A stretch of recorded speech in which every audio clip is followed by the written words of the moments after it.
شاهد المفاجأة الكبيرة والصاعقة والتي ستهز كل المغاربة.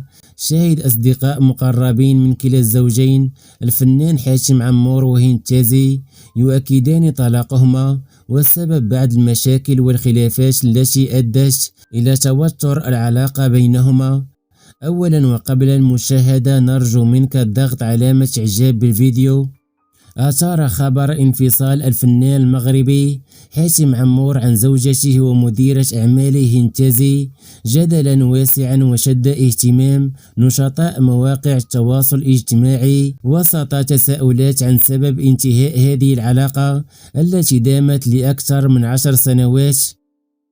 وأفاد أصدقاء مقربين من كلا الزوجين خلال تصريحاتهم في إحدى البرامج التلفزيونية أن حاتم عمور وهند تازي انفصل فعلا عن بعضهما قبل عدة أشهر بسبب توالي بعض المشاكل والخلافات التي أدت إلى توتر العلاقة بينهما.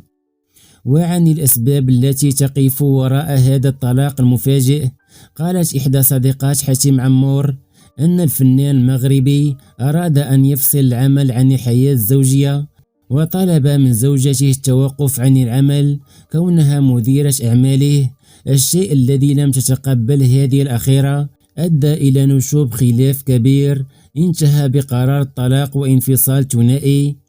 وأضافت في تصريحاتها أن حاتم عمور ترك المنزل لطليقته هند تازي وأطفاله وانتقل إلى مكان آخر، كما اتفق الطرفين على إنهاء هذه العلاقة باحترام ومودة مع البقاء على تواصل دائم لتأمين احتياجات أطفالهم.